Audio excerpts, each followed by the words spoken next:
On dissidence and sedition. For the student of history, meeting the past and the present is meeting an old friend. Published Thursday, January 14, 2021. Noah Smith, an email, seems concerned that my repeated recommendations of his fine Substack may be ironic and that the jocular exhortation of if only to see what the bastard is up to might be some sort of code, I'm paraphrasing, of course, to my secret agents, to watch him. Noah is right to worry.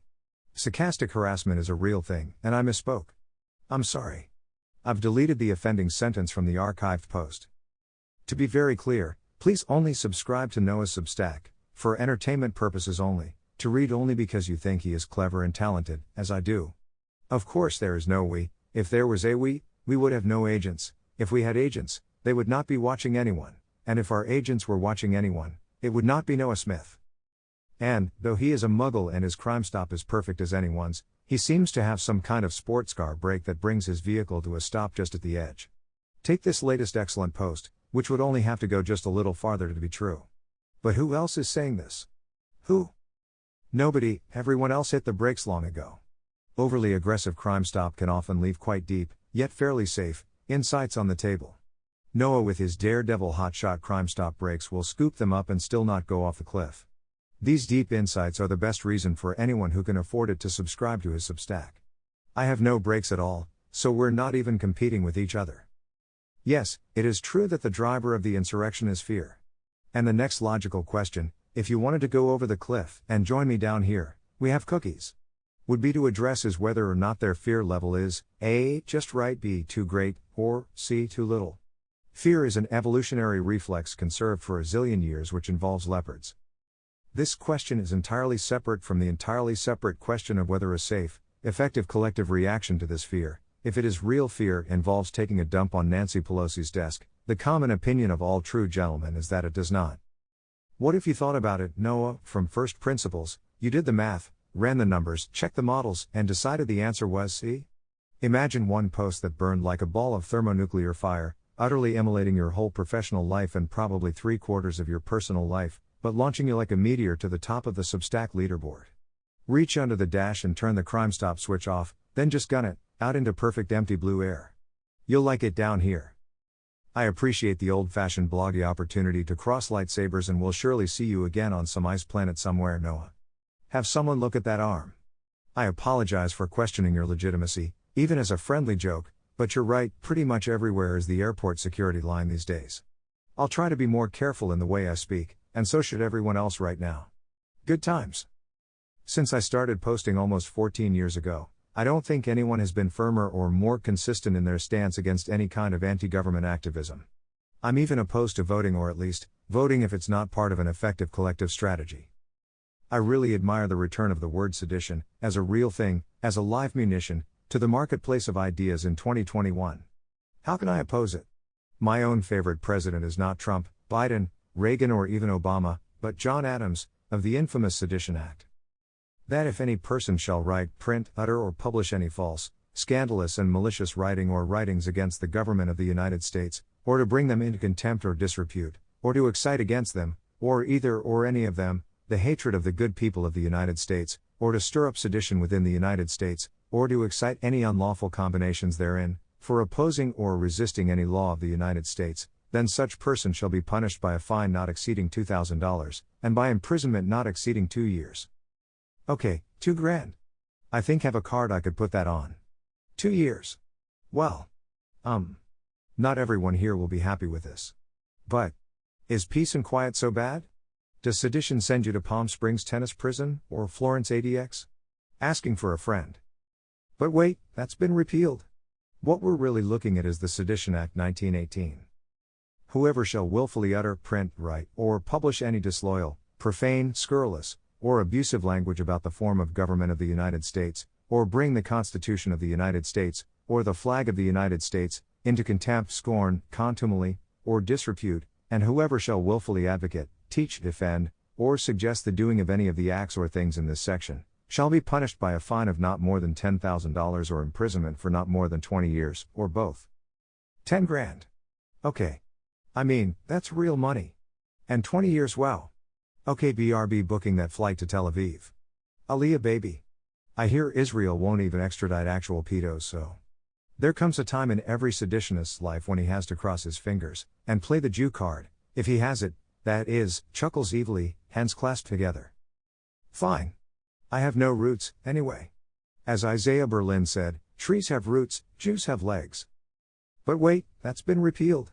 What we're really looking at is the Alien Registration Act of 1940, aka the Smith Act, which has not been repealed. It shall be unlawful for any person to print, publish, edit, issue, circulate, sell, distribute, or publicly display any written or printed matter advocating, advising, or teaching the duty, necessity, desirability, or propriety of overthrowing or destroying any government in the United States by force or violence. I think I am actually safe under this text, since I always stress the nonviolent nature of any well-shaped regime change. This venerable and sacred law leaves it 100% legal to teach the duty, necessity, desirability and propriety of overthrowing every goddamned government in the United States, so long as it is done without force or violence. That word force, though, is not without nuance. It cannot be a dead letter. It might even be read to include the entirety of the Schmittian exception, which would be, from the standpoint of pure political philosophy, bad. But, although the Smith Act is still on the books, so is the Constitution. The latter wins. Specifically, the binding precedent is not law but case law, namely Brandenburg v. Ohio, 1969, which protects any speech unless it happens to be directed to inciting or producing imminent lawless action, and is likely to incite or produce such action. A humble student of history wouldn't seem to have that much to worry about here. But of course, all law is a fiction and all power flows from the barrel of a gun and down its bayonet, as the reader may remember. In the end, the only advice I can give is that if some such device is pointing at you, be somewhere else. And never, ever shoot back. Every government, atrocious as it may be, is literally ordained by God.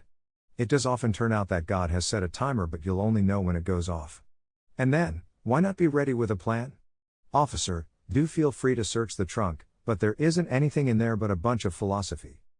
In case the picture of some kind of Dr. No seasteading underwater volcano base run by Peter Thiel as a Catholic LSD fascist immortality technology gay eugenics sex cult, as promoted by your friendly local fishwarp, has found some foothold in your coconut, let me reassure you, I am posting from no such facility.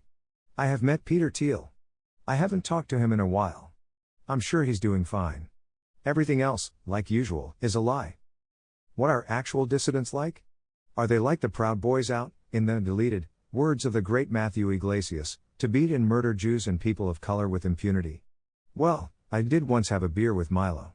Say what you want about Milo, at least he knows not to hit on straight guys, and Milo knows Gavin, so you should cancel my bank account right now.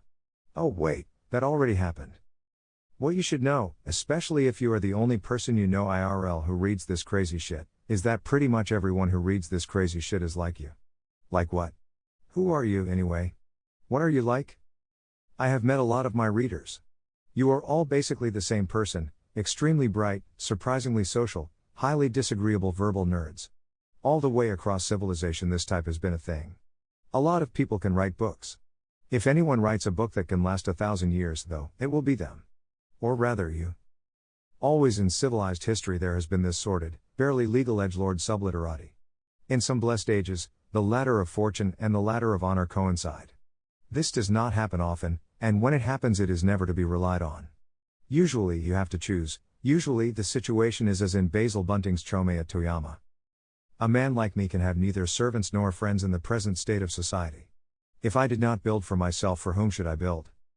Friends fancy a rich man's riches, friends suck up to a man in high office. If you keep straight you will have no friends but catgut and blossom in season. Servants weigh out their devotion in proportion to their perquisites. What do they care for peace and quiet?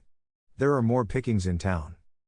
As Edith Hamilton said to her friend Frida Utley, who'd been fucked over and ghosted by her hipster SJW friends when her Russian husband vanished into the gulag, don't expect the material rewards of unrighteousness while engaged in the pursuit of truth. The younger you are, the harder I'm afraid you have to work to understand this lesson. Spiritual success is not as easy as it looks. You can't just be spiritual yourself. You have to spread it. While people spread a lot of viruses and other contagious mind garbage, you have a very special cargo, the truth, your truth, as assayed in your mind's couple. And the truth can come to any swine.